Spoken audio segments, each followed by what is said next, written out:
When I came home from the hospital, my living room was bare. My wedding photo gone. The grandfather clock that ticked through my husband's final days gone. My son smiled and said, "We sold your stuff, Mom. You won't need it anymore." I looked around. And for the first time in 60 years, I realized I'd raised strangers. 3 weeks later, they realized the house they lived in was no longer theirs. If you're watching this, subscribe and let me know where you're watching from. I'm Eleanor Graham, and this is how my children learned that a mother's silence doesn't mean she's weak. I've always believed that a home holds your soul. The walls remember your laughter, the floors remember your footsteps, and the air, well, it remembers your tears. So when I came home from the hospital after my hip surgery, I expected comfort. What I got instead was silence so thick it felt like grief. The first thing I noticed was the smell, not the warm, lived-in scent of my home, but something stale, like cardboard and dust. My heart sank. The curtains were gone. The armchair where my husband used to sit gone. Even the little shelf of porcelain birds I'd collected since my 20s gone. Nathan? I called, limping toward the hallway. Rachel? No answer. Just the echo of my own voice. When I reached the living room, I froze. My children were there, standing amid stacks of empty boxes. My son Nathan smiled awkwardly. "Mom, you're home. You weren't supposed to be discharged until Friday." I felt better, I said, eyeing the empty shelves. What happened here? Rachel folded her arms, not even pretending to be sorry.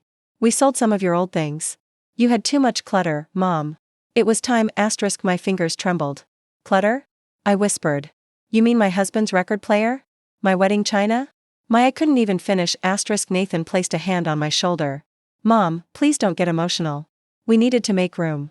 You can't manage a big house like this anymore." I stepped back. "Room for what?" "For your wife's new furniture." Megan, his wife, looked up from her phone. "It's not about me, Eleanor. It's about practicality. You should thank us. We took care of everything."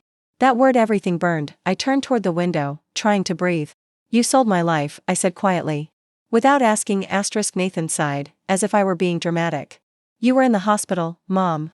Someone had to make decisions." I looked at both of them, these grown adults I'd raised with bedtime stories and warm soup. I didn't recognize them.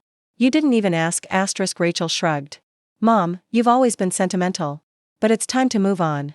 You're 60, not 16." I wanted to scream, but instead, I sat down on the bare floor. My hip ached, and so did my heart. That's when Linda, my neighbor and best friend, walked in through the back door, holding a grocery bag. "What's going on here?" she asked, glancing around the stripped room. "Where's your furniture?" Rachel rolled her eyes. "We're just decluttering." Linda set her bag down, eyes narrowing. "Decluttering or stealing?" Nathan stepped forward. "Excuse me." Linda crossed her arms. "You heard me. This isn't decluttering. This is a robbery with better lighting." I couldn't help it. I smiled faintly through the tears. They left soon after, muttering something about me being ungrateful. When the door closed, I finally let myself cry. Linda knelt beside me, rubbing my back. "Ellie, you don't deserve this." "No," I whispered. "But they're my children." She sighed. "Not anymore, honey. Not after this." That night, I couldn't sleep. The emptiness in my house echoed louder than any nightmare. I kept walking from room to room, touching the walls, remembering where everything used to be. Then I noticed something: my husband's study door slightly open. Inside, everything was still there. The desk, the books, the safe behind the painting. The safe. I stood there for a long minute, my pulse quickening. They hadn't touched it. They didn't even know it existed. My husband had left me something only I knew about. I turned the combination dial with trembling fingers. Click. The door swung open. Inside were his old papers, a sealed envelope addressed to Eleanor, and a thick folder labeled property deeds. My hands shook as I opened it. There it was, the title deed of the house in my name alone. I sat back in the chair and began to laugh, a sound that startled even me. They thought they'd taken everything from me. They had no idea what I still had left. I barely slept that night. Every time I closed my eyes, I saw their faces, cold, smug, entitled. My own children. The same kids who once cried if I wasn't there to kiss them goodnight. I sat at the kitchen table, clutching that folder like it was a heartbeat. The house was still mine. Every brick, every tile, every memory, they belonged to me, not them. At dawn, I made myself some tea, though it tasted like bitterness. Linda came over in her robe, hair messy, eyes sharp. "You find something last night?" she asked, like she already knew. I slid the deed across the table. She squinted, then her mouth curved into the smallest, fiercest smile. "So the house is still yours?" "Yes," I whispered. "Completely." Then, Ellie, she said, leaning closer, don't you dare cry again. Not until they learn who they're dealing with. I wanted to believe I could be strong. But the next few days were heavy. Nathan came by to check on me. I could tell he wasn't here for that. He was scanning the rooms, the shelves, already thinking of what else he could take. Mom, he said casually, I talked to Rachel. We think you should consider moving in with us. You know, sell this place while the market's good. Sell? I said, sipping my tea. Oh, yes. We could use that money to renovate. You'd have your own little room at our place. No stress. I looked at him, really looked at him. Nathan, do you know who owns this house? He frowned. Well, you did. But Dad, your father left it to me, I cut in. Entirely. I have the papers. His eyes flickered shock, then irritation. Mom, that's not fair. He always said he said a lot of things, Nathan. Some of which you clearly never listened to. He left angry, muttering about lawyers and fairness. That word again, fair. As if fairness was selling your mother's belongings while she lay in a hospital bed. I spent the rest of the day cleaning what was left. There wasn't much. Every shelf was a grave for something that used to mean love. But inside that emptiness, something new was growing. Resolve. Later that evening, Rachel called. Mom, Nathan said you're being unreasonable. I kept my tone even. Unreasonable? For wanting to keep my home? You don't need a big house, Mom. It's impractical. We could use the money to pay off Nathan's loans. Rachel, I said, do you hear yourself? You're asking your mother to sell her memories to pay your brother's debts. You're making this emotional, she snapped. It's just property. That one hit me. I looked. Around the same house where ID rocked her to sleep, where her father taught her to ride a bike in the yard. It's not just property, Rachel. It's everything we ever were. She exhaled sharply. You always exaggerate. Then she hung up. That night, I sat alone with the envelope from the safe. It was sealed in my husband's handwriting. I hesitated before opening it. Inside was a single note, written in his familiar, steady hand. Ellie, if you're reading this, you're alone now. The house is yours. Don't let them take it. Protect what we built. And if they ever forget their roots, remind them who planted the tree. I cried quietly. He had known. Somehow, he had seen this coming. The next morning, I went to see Mr. Reeves, our family lawyer. His office smelled like old paper and honesty. When I told him everything, he nodded slowly. Eleanor, I remember your husband's wishes clearly. He made sure this house was protected. Your children have no legal claim. Can I change the ownership? I asked. You already own it, he said, but you can sell it, lease it, or transfer it to anyone you like. Even to a stranger? If that's what you want. I didn't answer then. But as I left his office, I passed a furniture store window. Inside, a young couple was laughing, picking out chairs, building a future. I felt something twist in my chest, not jealousy, just clarity. My kids had sold my memories without a thought. Maybe it was time I sold theirs. When I got home, I saw Nathan's car in the driveway. He was sitting inside with Megan, talking fast, arguing. I stood quietly by the gate and listened. She won't sell, Megan hissed. She has to, Nathan said. We already spent the money. My stomach dropped. Already spent the money. They hadn't sold my belongings to help Methy done it because they were broke. I walked straight into the house, pretending not to have heard. Nathan, I said sweetly, would you and Megan like to stay for dinner? They looked surprised but nodded. Sure, I smiled. Good. I'll make something special. It's been a while since we all ate together. As they sat at my table that night, I watched them eat, laugh, act like nothing happened. They thought they'd broken me. They were wrong. I'd been quiet for too long, but silence doesn't mean surrender. And while they were busy pouring themselves wine, I was quietly finalizing something on my phony appointment with a real estate agent. The next day, my revenge would begin. Dinner that night looked normal from the outside, but inside me, something had shifted. Every smile I gave them was a mask. Every question I asked was bait. Nathan was telling some story about a business opportunity, Megan laughed a little too loud, and I just kept nodding. I poured more wine, pretending not to notice how comfortable they looked in my house, like they already owned it.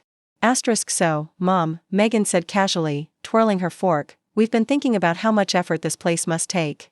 You know, cleaning, maintenance, bills. I smiled, keeping my voice light. You're right. It's a lot to manage for one person. Rachel leaned back in her chair, smirking. Exactly. That's why. It makes sense to sell. You'd be free of all that stress. Oh, I agree, I said softly. Freedom is such a beautiful thing. They exchanged glances, thinking I'd finally given in. But they had no idea that the word freedom meant something entirely different to me. After they left, Linda came over again. She didn't even knock. You're up to something, she said, eyes narrowing. Maybe, I replied, sipping the last of the wine. Maybe not, she laughed. Oh, Ellie? I've seen that look before. It's the same one you had when the school principal tried to take credit for your fundraiser. I grinned. And how did that turn out? You made him cry in front of the PDA. Exactly, I said. History repeats itself. The next morning, I met with a real estate agent named Carla. She was young, sharp, and most importantly fast. I explained the situation briefly, leaving out the part about my children's betrayal. I just want to sell quickly and quietly, I told her. She nodded. Understood. We can list it privately, no public postings, no family interference. Perfect, I said.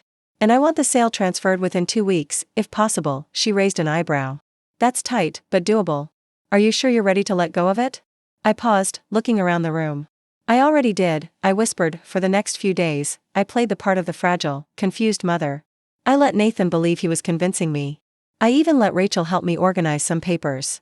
It was almost entertaining watching them dig their own holes. They spoke about me like I was an obligation.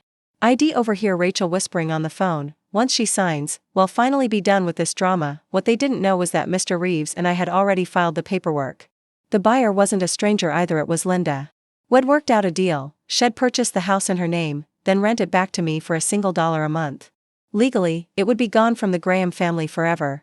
Emotionally? That was my revenge. Watching their faces when they realized what they'd lost. The night before the sale went through, I received a message from Nathan. Mom, just checking in. Hope you're feeling better. We can come by tomorrow to go over that house stuff. I smiled at the screen. Tomorrow. Perfect timing. The next morning, I woke up early, made myself tea, and sat in the garden. The air smelled of jasmine and quiet triumph. Carla called at 10 a.m. It's done, she said. Funds transferred, deed finalized. Thank you, I replied. Please send the confirmation to Mr. Reeves. By the time Nathan and Rachel showed up, I was calm. Too calm.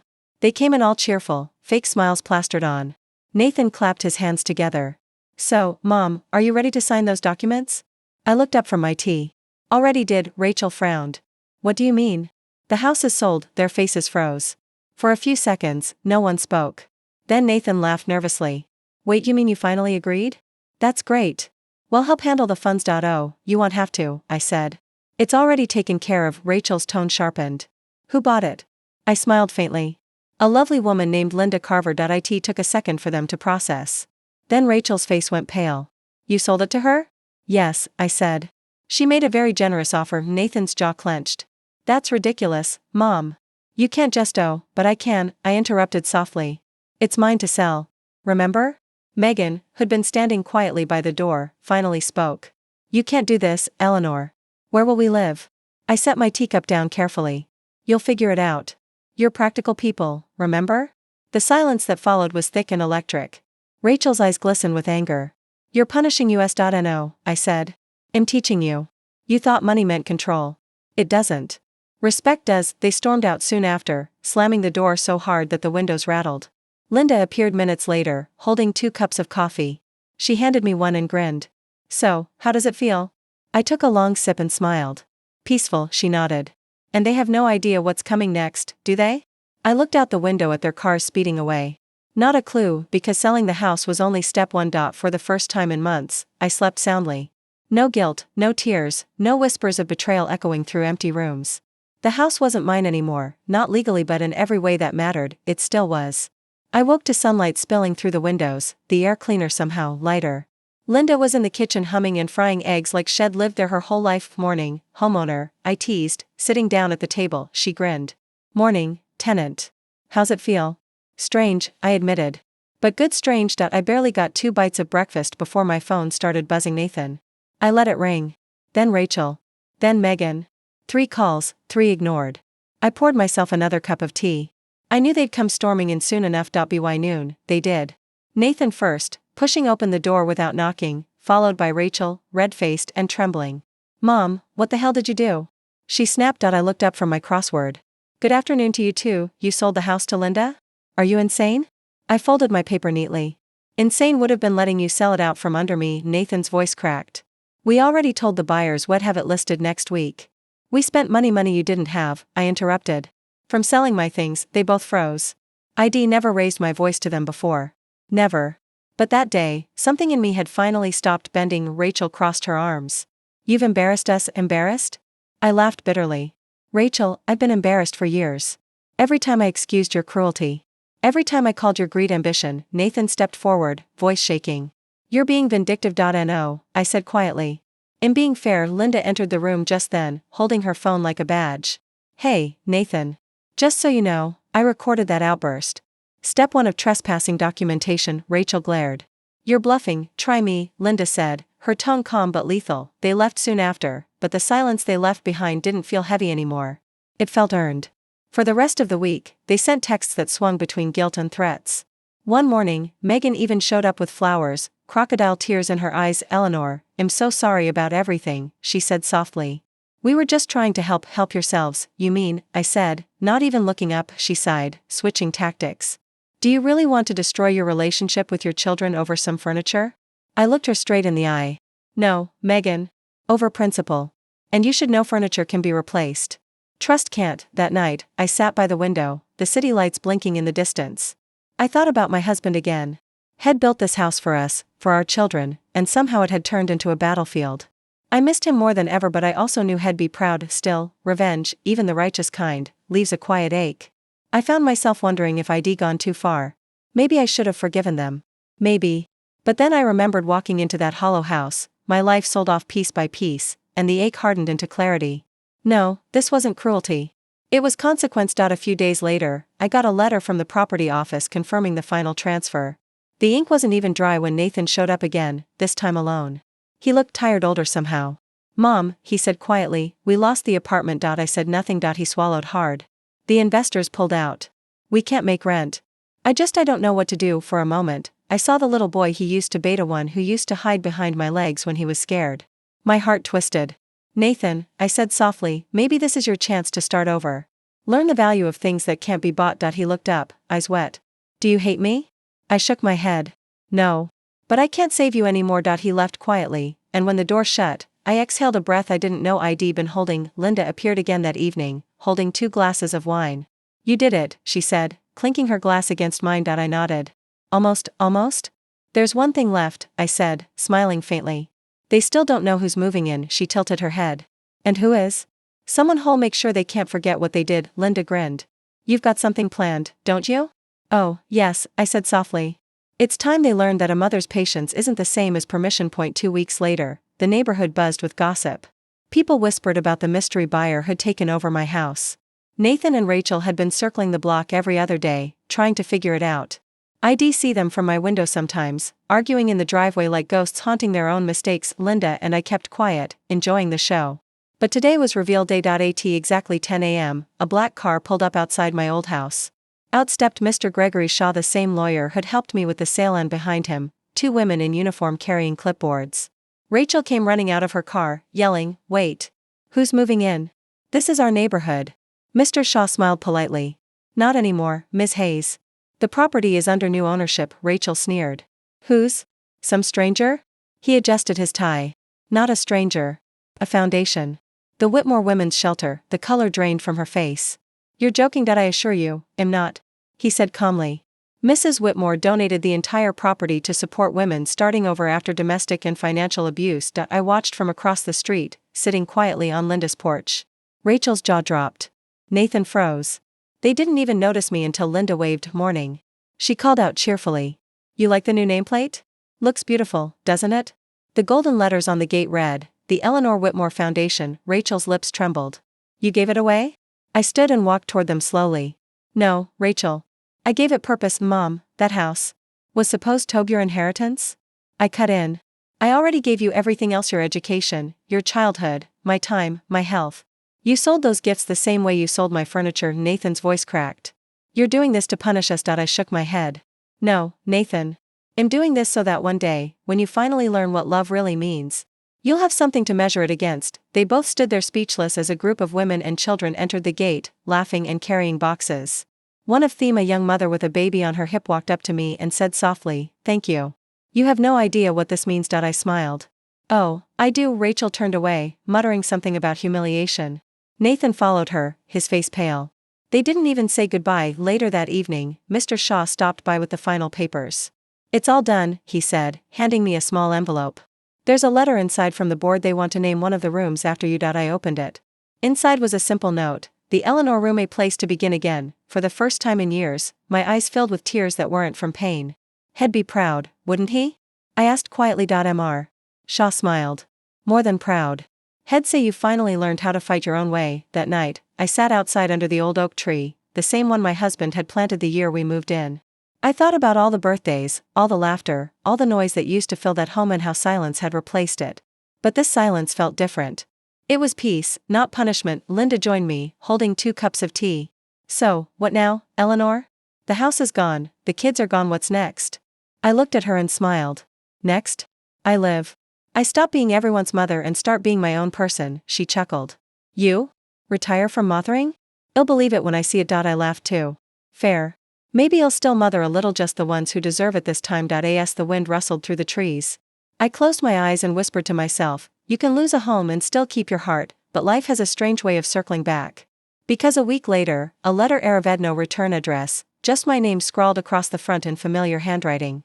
When I opened it, I froze. It was from Rachel. Mom, I don't know where to begin. You were right about everything. I lost my job. Nathan's gone back to drinking. I don't expect forgiveness, but I'm scared. I wish I'd listened. Please, can we talk? I stared at the paper for a long time. My tea went cold. Are you going to reply? Linda asked gently. I didn't answer right away. Instead, I folded the letter, slipped it into my pocket, and whispered, maybe, because forgiveness, I'd learned, is not about who deserves it, it's about who's ready for it. For 2 days, I left Rachel's letter on the table beside my teacup.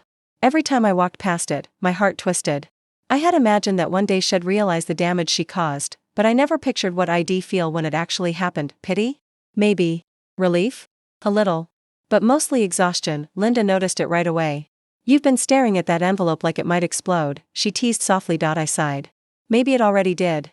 Just not in the way she thinks. I finally sat down that evening and reread the letter under the soft glow of the lamp. Rachel's handwriting trembled across the page, no longer elegant and controlled like it used to be. It was messy, uneven, desperate. Mom, I didn't know what it meant to be alone until now. Everything I thought mattered, money, image, control, it's all gone. I've been evicted. I can't even afford rent. I'm staying with a friend, but she's moving soon. I hate what I did to you. I see your face every night. Please, just a call. I'll come wherever you are. I closed my eyes, tears slipping down my cheeks before I could stop them. Despite everything, she was still my daughter. The little girl who used to braid my hair and bake crooked cookies on Sunday mornings. The one who used to say, Mommy, I want to be just like you, and she was until she learned how to take without giving back. I knew what I had to do. The next morning, I called Mr. Shaw. I need your help, I said. I want to meet Rachel, but on neutral ground. He agreed and arranged a small meeting room at his office. When I arrived, Rachel was already there. Her once perfect hair was dull, her expensive dress replaced with a wrinkled cardigan. She looked human again. Mom, she whispered, standing awkwardly. You look good. I gave a small nod. You look tired, she laughed weakly. That's one way to put it. We sat in silence for a few seconds before she spoke again.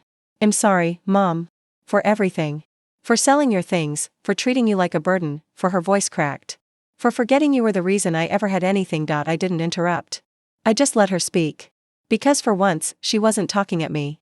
She was talking to me. I thought money would make me free, she said through tears. But I ended up in a cage I built myself. I kept trying to be someone Dad would be proud of, but I became the kind of person he warned me never to become. Hearing her say that felt like a knife and a bomb at the same time. I reached into my bag and placed a folded brochure on the table. The Whitmore Women's Shelter, she read aloud. You named it after yourself? I smiled faintly. No, after the woman I had to become. Rachel wiped her face. You'd really help strangers before your own daughter? I met her eyes. I help people who want to change, Rachel. That can include you, if you mean what you say. Her shoulders shook. I do. I handed her a small card. This is a contact for one of the directors. They can help you find work, a place to stay, counseling, but you'll have to do the work yourself. I won't hold your hand this time, she nodded, tears streaming. I understand. When she stood up to leave, she hesitated. Can you go? She asked quietly. I paused, then opened my arms. For the first time in years, I felt her warmth, fragile and trembling. I wanted to stay in that moment, but I knew this was just a beginning, not an ending. After she left, Mr. Shaw came in. You did the right thing, he said softly. I looked out the window, watching her walk away down the street, clutching the brochure. Maybe. Or maybe I just did the hard thing. That night, as I sat on my porch, Linda joined me again with her usual cup of tea. So? She asked. Did you forgive her? I thought about it, staring at the moonlight spilling over the empty street. Forgiveness isn't a gift, I said quietly. It's a bridge. I just built the first plank, but peace never comes without one last storm, because the next morning, I got a call from a number I didn't recognize. When I picked up, a trembling voice said, "Mrs. Whitmore. This is Officer Davis. I'm afraid we need you to come to the station. It's about your son, Nathan. My hand went cold around the phone. Your son has been arrested," the officer continued, "for fraud. My grip tightened around the phone. For a moment, I couldn't breathe. Fraud? Nathan? I had expected anger, denial, maybe even guilt, but not this fraud? I repeated. There must be some mistake. I am afraid not, ma'am, the officer said. He's in custody. Would like you to come down to the station. I hung up and sat in silence for a full minute. Linda, who'd just walked in with her usual morning tea, froze at the look on my face. Ellie? What happened? Nathan's been arrested, I whispered, her eyes widened. What for? Fraud, I said, barely believing it myself. He's in jail. I went straight to the station. The drive felt endless, my mind spinning through every possibility. When I walked into the holding area, I almost didn't recognize him. His sharp, polished confidence was gone, replaced by hollow eyes and slumped shoulders. Mom, he said, voice trembling. You came. I stared at him. What happened, Nathan? He sighed and looked away. It wasn't supposed to go this far. I just needed a bit of money to keep the house afloat after you sold it, the irony cut deep. The house he had sold my belongings to keep. I took a loan using your name, he continued, his voice breaking. I thought I'd pay it back before anyone noticed. But when the company found out the documents were fake, he buried his face in his hands. Mom, they're charging me. For a long time, I didn't speak. I just stared at my son, the same boy who used to hold my hand at the grocery store, who used to cry when he scraped his knee. Now sitting in an orange jumpsuit, looking like a man who had run out of excuses. Why, Nathan? I finally asked. Why couldn't you just ask me for help? Because, he said bitterly, I thought you didn't have anything left to give. I thought you wanted to watch us fail. I felt my chest ache. I never wanted you to fail. I wanted you to learn. The officer signaled that our time was up. As they led him away, I heard him whisper, I'm sorry, Mama. Back home, I sat by the window, numb. The house was quiet except for the ticking of the clock. I wanted to cry, but I'd already shed too many tears for these children. Linda came by later with soup and her usual bluntness. You did everything right, Ellie. You can't keep saving people who don't want saving. I smiled weakly. They're still my children, yeah, she said, sitting down beside me. But that doesn't mean you're their safety net. That night, I found myself digging through an old box of photos, family vacations, birthdays, messy Christmas mornings. Nathan's gap-toothed grin, Rachel's braids. My late husband's tired but proud smile, somewhere between nostalgia and heartbreak. I realized something. I had spent my entire life trying to preserve a family that only existed in those photographs. The next morning, I called Mr. Shaw again. I want to finalize the trust, I said. He hesitated. Are you sure you don't want to leave anything to your children? I already have, I said softly. Memories. Choices. Consequences. I donated half of my remaining savings to the Whitmore Women's Shelter and the rest to a scholarship fund for underprivileged students, people who might still have a chance to become someone better. A few weeks later, I received a letter from the prison. Nathan's handwriting was shaky but familiar. Mom, I understand now. Everything you said, everything you did, it wasn't to punish us. It was to wake us up.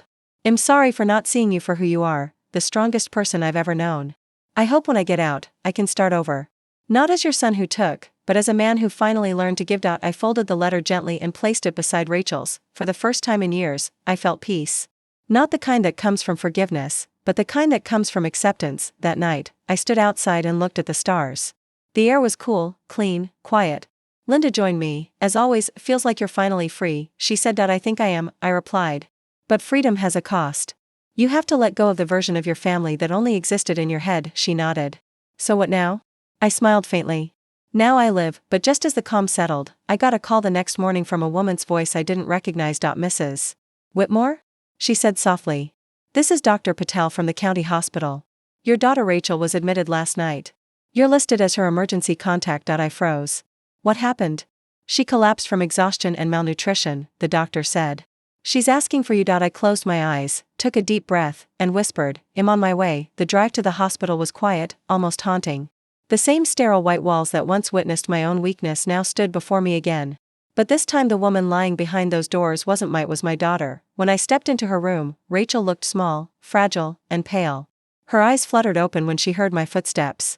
Mom? She croaked. I am here, I said softly, sitting beside her. She smiled faintly. You came. Of course I did, I whispered. You're my daughter. Her fingers trembled as she reached for my hand.